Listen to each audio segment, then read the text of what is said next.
The average lifespan of an American is 80 years. And an 80-year-old today was 10 when World War II ended, 4 when it began.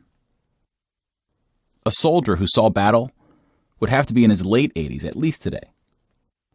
Generals, political leaders, the decision-makers of the war, few are still with us. And over the past few decades, we've seen authors and filmmakers rush to capture stories from survivors before this connection of memory is lost.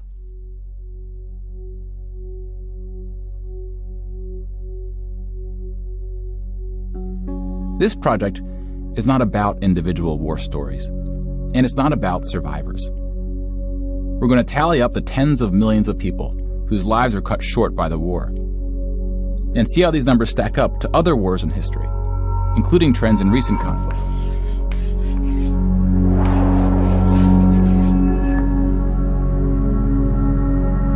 We'll be counting soldiers and civilians separately.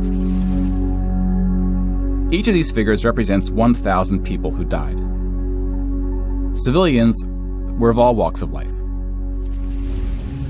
whereas military deaths were almost entirely men. The average age was about 23. In most battles, for every 1,000 soldiers killed, there are more than 1,000 who were injured. The word casualty can be confusing because in military speak, it often includes both deaths and injuries, and anything else that takes a soldier out of service. Here, we're just counting the deaths, and we'll begin with American soldiers.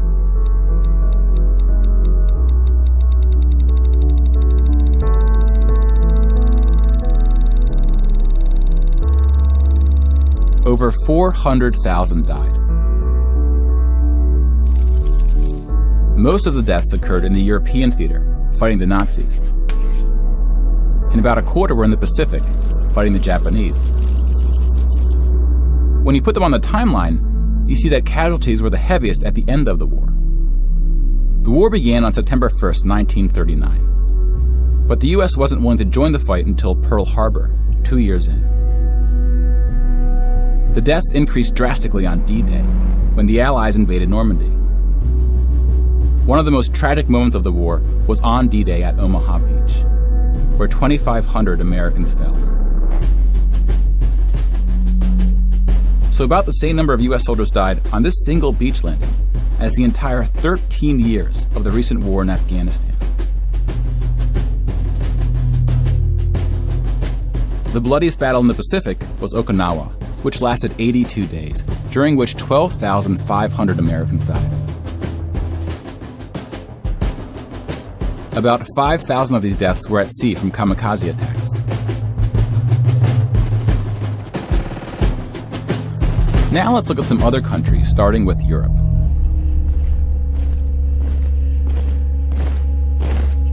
Germany started World War II when it invaded Poland.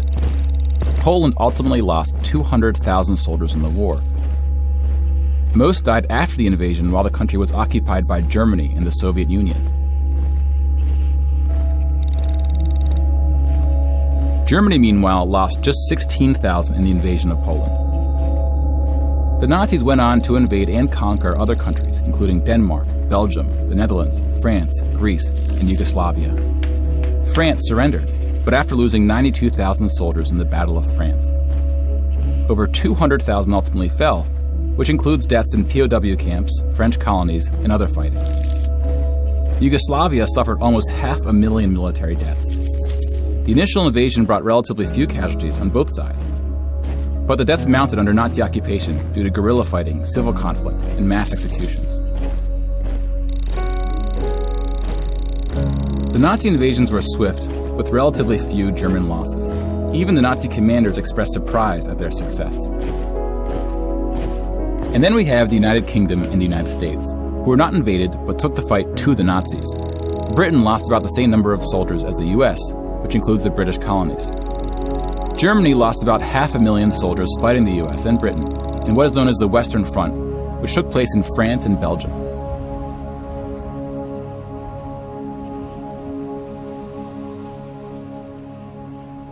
But most Nazi soldiers died in the Eastern Front, Germany's unsuccessful invasion of the Soviet Union. The numbers are staggering.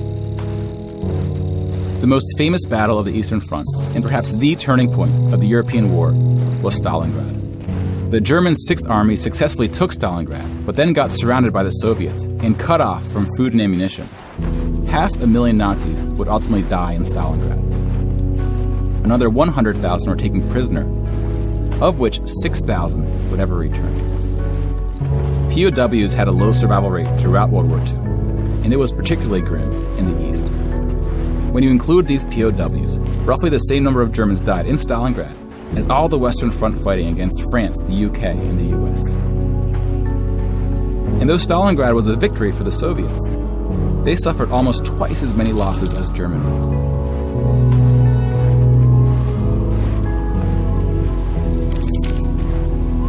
The Soviet Union would eventually defeat the once unstoppable German army, killing 2.3 million Nazi soldiers.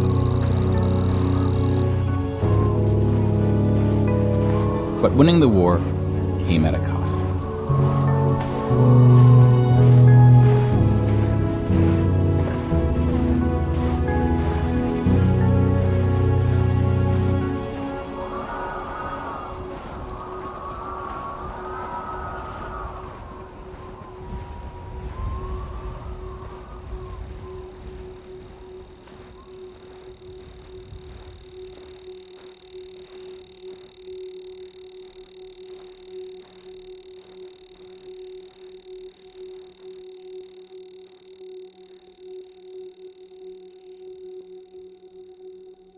$8.7 million is the official tally by the Russian military, a hotly disputed number. Some studies have calculated as many as 14 million dead. To complete the count of European military deaths, we need to add German deaths from other fronts, including the North and Africa, as well as deaths from other Axis powers allied with the Nazis: Hungary, Romania, and Italy. When you put these European military deaths on the timeline, it looks like this. You can now interact with the chart to learn more. Pause the narration if you would like more time.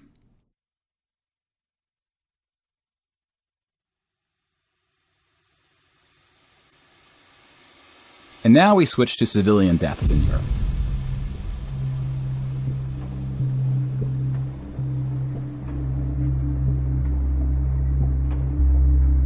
Six million Jewish people were killed in the Holocaust.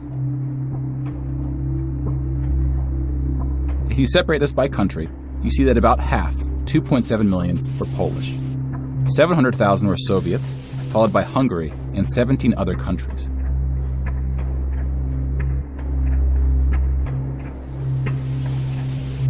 Broken down another way, about half of the 6 million were killed in the concentration camps. Over 1 million died in Auschwitz. Most were killed in the gas chambers. Others died from starvation, exhaustion, disease, and other forms of execution. The second most deadly camp was Treblinka, which was exclusively an extermination camp, set up to look like a train station. Mobile killing groups killed 1.4 million Jews.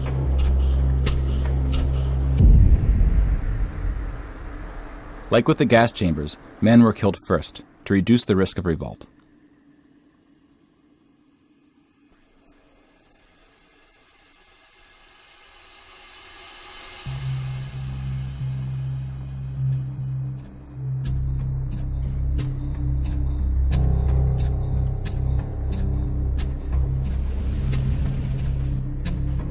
The Holocaust also includes non-Jewish deaths. Between 130,000 to 500,000 Roma, then called Gypsies, were killed. The numbers are disputed. About 250,000 people with disabilities were killed.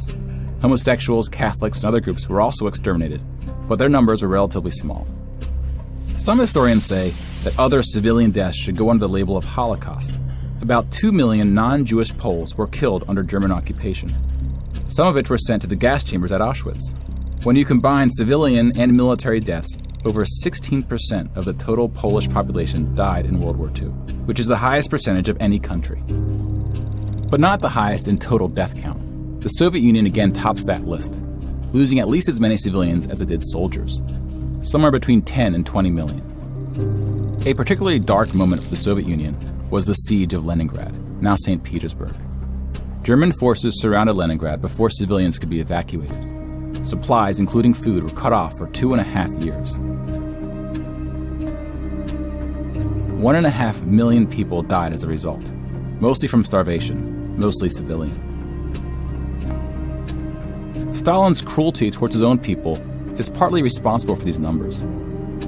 He often didn't allow civilians to evacuate from cities, thinking it would cause the soldiers protecting them to fight harder. About 1 million Soviets died in Stalin's own labor camps, called the Gulag. Just about every country suffered civilian losses, especially countries who were invaded. While many died as a result of so-called collateral damage, the biggest numbers occurred when it was no accident.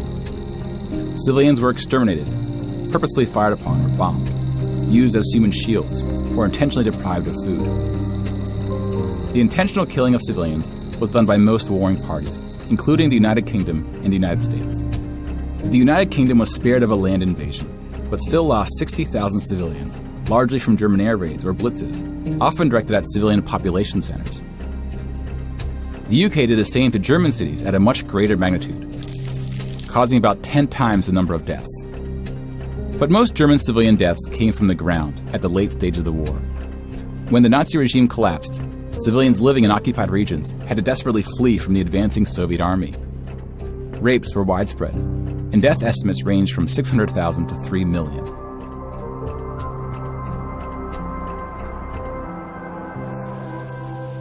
Let's step back and see where we are with the totals. We just counted about 20 million civilian deaths in Europe. If you add this to the European military deaths we already covered, it brings us to over 40 million.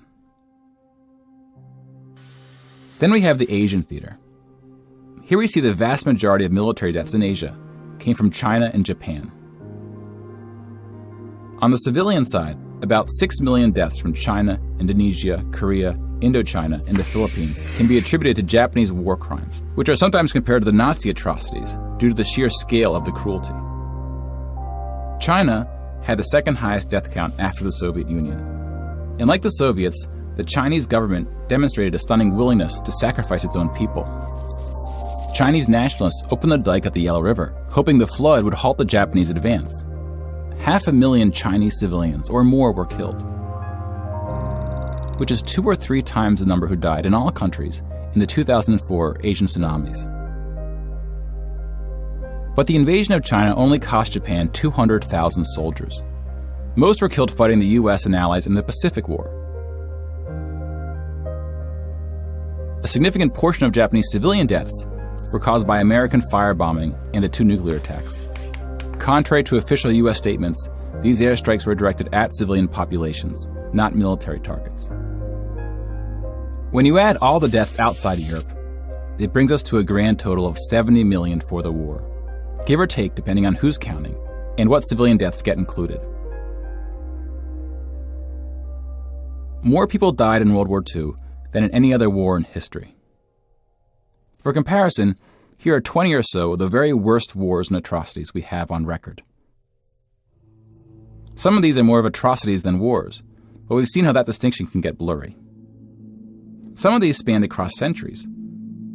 World War II had the highest body count, and it all happened in just 6 years. The world's population has grown significantly since the earliest atrocities on this list. If you want to compare them in terms of what percentage of the world died, we can adjust the chart to look like this. This rough approximation tells us there may have been more devastating wars before World War II, proportionally speaking.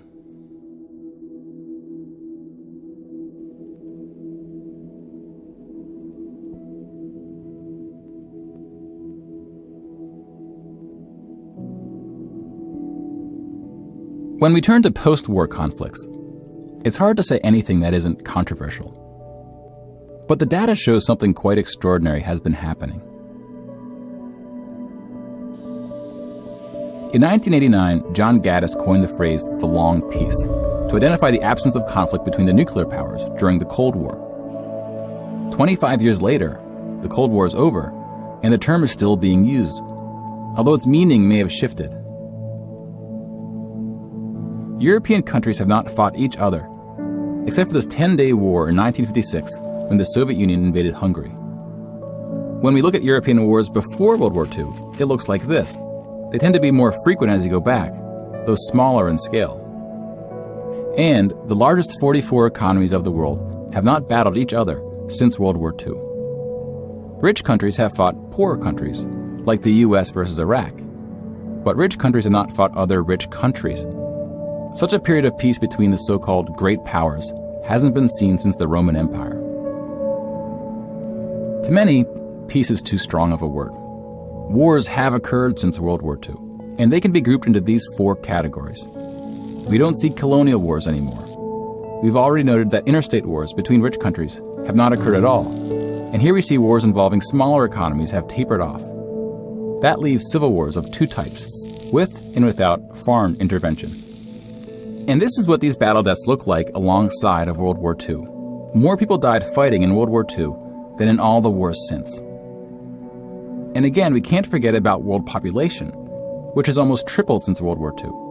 If we scale these numbers to show deaths in proportion to world population, showing the likelihood that a person on Earth dies in battle, the downward trend becomes even more pronounced. Now, this isn't to infer anything about why this trend is occurring. That's a discussion for another day. You can now interact with this chart to explore what conflicts are behind the totals. Now, bear in mind, we're just looking at battle deaths here, not civilian deaths, but those too are in decline. Peace is a difficult thing to measure. It's a bit like counting the people who didn't die in wars that never happened. We give such importance to the word peace, but we don't tend to notice it when it occurs, or report on it. Sometimes it takes reminding ourselves of how terrible war once was to see the peace that has been growing around us. Of course, this trend may not continue, and it's not clear how looking at these charts can help us make the right decisions to ensure that it does. But the longer the long peace grows, the more significant it becomes. So if watching the news doesn't make us feel hopeful about where things are heading, watching the numbers might.